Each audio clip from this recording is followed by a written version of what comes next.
అంటే చిన్న పోలిక యోగి ప్రభాకర్జీ నాకు అంటే I may be wrong also. నన్ను ఒకవేళ నేను తప్పు చెప్తే నన్ను కరెక్ట్ చేయండి. మీరు గురువులుగా యోగులుగా మీకు ఆ హక్కు ఉంది. నాకు ధర్మయోధుడు కనిపిస్తున్నాడు పవన్ కళ్యాణ్. ఉమ్, ఆయన ఉమ్, జీవిక కోసం ఆయన మాంసం విక్రయించుకునేవారు. కానీ మరి గొప్ప గొప్ప మహర్షుల కన్నా కూడా విష్ణువుని అత్యంత సామీప్యంగా చూసినవారు. ఆ లక్షణాలు నాకు ఆ పోలిక వీళ్ళలో కనిపిస్తున్నాయి. అందుకే నేను ప్రబోధాలలో రాసినప్పుడు యోగి ప్రభాకర్జీ ప్రబోధాలు అంటే ప్రబోధ శాస్త్రం అని 1000 చిన్ని చిన్ని సూత్రాలను రాయడం జరిగింది. దాంట్లో కాషాయం కన్నా కషాయం మిన్నా అని రాశాను. అది ధర్మ వ్యాధులను దృష్టిలో పెట్టుకో. అందుకు చేసే వృత్తి ఏది కాదు, నీ ప్రవృత్తి ఏంటి, నీ లక్ష్యం ఏమిటి, దానికి అనుగుణంగా నీవు ఏ పని చేసినా పర్వాలేదు. కాషాయ వస్త్రాలు వేసుకుని స్వార్థం కోసం రాజకీయ నాయకులు వెంటపడేటటువంటి వాడు స్వామి కాలేడు. ఎప్పటి రాజకీయం చేస్తూ ఏది ఆశించకుండా తాను ప్రజాసేవగా భావిస్తే వాడు మామూలు మనిషి అయినా, రాజకీయ నాయకుడైనా, సన్యాసితోటి, ఒక మహాయోగితోటి సమానం. కాబట్టి ఇక్కడ స్వాముల్లో రాజకీయ నాయకులతోటి అంటగాగి నికృష్టులుగా మారినటువంటి వారు ఉన్నారు, కాషాయం వేసుకుని. అక్కడ రాజకీయంలో ఉండి ఆ సన్యాసులుగా జీవిస్తున్నటువంటి వాళ్ళు ఉన్నారు. కాబట్టి కాషాయం కన్నా ఈ కషాయి పని చేసేవాడే మిన్న. ఎందుచేత అంటే వాడు చేసేవాడు వృత్తి ధర్మాన్ని తూచా తప్పకుండా చేస్తున్నాడు.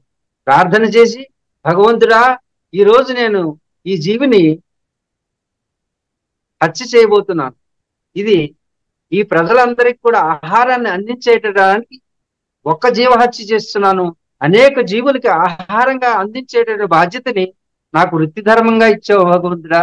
కాబట్టి నేను ఒక హత్య చేసి 10 మందికి ఆహారాన్ని అందించు, ఆ జీవానికి హత్య జరగకుండా చూస్తున్నాను. ఈ దీంట్లో ఉండేటువంటి దోషాన్ని నేను ఈ వృత్తిని స్వీకరించాను కాబట్టి నా వృత్తి ధర్మంగా స్వీకరిస్తున్నాను అనేటటువంటి భావనతో అతను చేస్తే అది కాషాయం కంటే గొప్పది.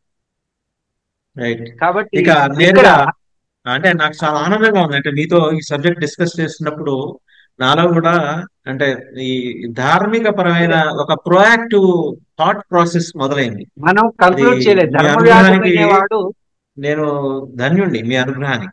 లౌకికంగా ఇంకొక ప్రశ్న ఉంది, చాలా ఈ రోజు ఆ, నడుస్తున్న ప్రశ్న. జగన్మోహన్ రెడ్డి గారు తిరుమలలో స్వామివారిని దర్శించుకోవడానికి వెళ్తాను అంటున్నప్పుడు ఒక క్రైస్తవ ధర్మానికి చెందిన ఆచరించే వ్యక్తి, అంటే వారి మూలాలు హిందూ మూలాలు అయినప్పటికీ ధర్మం ఆచరిస్తున్నది వారు మరి క్రైస్తవ ధర్మం. ప్రోటోకాల్ ఉంటుంది. అలాగే టీటీడీకి కొన్ని నియమ నిబంధనలు ఉన్నాయి. జెరూసలం వెళ్తే కొన్ని పాటించాలి, మక్కా వెళ్తే కొన్ని పాటించాలి, మనం ఏ ధర్మానికి చెందిన వాళ్ళైనా. అలాగే తిరుమల కూడా లోకనాయకుడు ఆయన, అక్కడికి వెళ్ళినప్పుడు ఆయన ముందు మనం మరుగుజ్జులమే, అక్కడ కొన్ని పాటించాల్సి ఉంటుంది. అది నేను పాటించాల్సిన అవసరం లేదు అనే ఒక వితండ వాదన ఆయన తెర మీదకి తీసుకొచ్చారు కాబట్టి ఈ వివాదం మొదలైందని అంటున్నారు. ఇది రాజకీయ పరంగా చూస్తుంది. మీరు ఆ, దీన్ని పూర్తిగా సమదర్శనం చేసి చెప్పండి. ఆయన డిక్లరేషన్ ఇవ్వాలా, ఇవ్వకూడదా, ఇవ్వాల్సిన అవసరం లేదా? అది ఒక ఒక విధానాన్ని మనం రూపకల్పన చేసుకున్న తర్వాత మనమే దాన్ని వ్యతిరేకించడం అనేది ఎప్పటికీ కూడా అది ఆమోదయోగ్యం కాదు, ఎవరైనా సరే. ఇది సమసమాజ నిర్మాణం కోసం మనం కొన్ని పరిధులు విధించుకున్నాం మనంతటి మనమే. లేకపోతే స్వేచ్ఛగా అందరూ జీవించవచ్చు. ఎందుకు రోడ్డుకి ఎడమ పక్కన నడవమంటే నేను కుడి పక్కన నడుస్తాను అని అన్నాం అనుకోండి, మనకి పోలీసు వారు ఏం చేస్తారు? ఫైన్ వేస్తారు. అలాగే మనకి ఒక మార్గ నిర్దేశకుడే మార్గం తప్పితే, చట్టాలను తయారు చేసిన వాడే చట్టాన్ని ఉల్లంఘిస్తే, ధర్మాధికారే ధర్మానికి విరుద్ధంగా అధర్మం చేస్తే, న్యాయానికి అన్యాయం జరిగితే ఎవరితో చెప్పుకుంటాం? పెద్దలు, యోగ్యులైనటువంటి వాళ్ళు 10 మందికి ఆదర్శంగా జీవించాలి. కాబట్టి జగన్మోహన్ రెడ్డి గారు దేవదేవుడైనటువంటి శ్రీ వెంకటేశ్వరుడు సమక్షంలో ఏ నియమం పెట్టబడి ఉన్నదో తదనుగుణంగా వర్తించినప్పుడు ఆయనకి శోభ కలుగుతుంది. లేకపోతే అదే క్షోభగా మారి అది పరిణామం చెంది విపరీతమైనటువంటి ఫలితాన్ని అది ఎవరైనా, పవన్ కళ్యాణ్ అయినా, చంద్రబాబు అయినా, లేకపోతే మోడీ అయినా దీనికి ఎవరు వినాయకుడు అతీతులు కాదు. కాదు. వినాయకుడు. కాబట్టి ప్రతి ఒక్కరూ దైవ సాన్నిధ్యాన్ని అది ఏ రూపంలోనే కొలుసుకోండి, కానీ ఎక్కడున్న నియమాలని అక్కడ గౌరవించండి. నేను మసీదులోకి వెళతా, మసీదులో ఉన్నటువంటి పద్ధతులు నేను ఆచరిస్తాను. అలాగే నేను క్రిస్టియన్ చర్చిలోకి వెళతా, చర్చిలోకి వెళ్ళినప్పుడు చూడండి, నేను గురుద్వారాలో ఉంటాను ఢిల్లీలో, అప్పుడప్పుడు ఉండాల్సి వచ్చినటువంటి సమయంలో గురుద్వారాలో ఆ గురు గ్రంథ సాహిబా దగ్గరికి వెళ్ళినప్పుడు దానికి ఒక గుడ్డ చిక్కుల్లా పెట్టుకోవాల్సి వస్తుంది. అది ధర్మాన్ని ఆచరించాలి. ఇదేమిటి, ఒకరి ధర్మాన్ని ఒకరు గౌరవించినప్పుడే మనం అందరం కూడా సమాజ నిర్మాణానికి దోహదం చేసిన వాళ్ళం అవుతాం.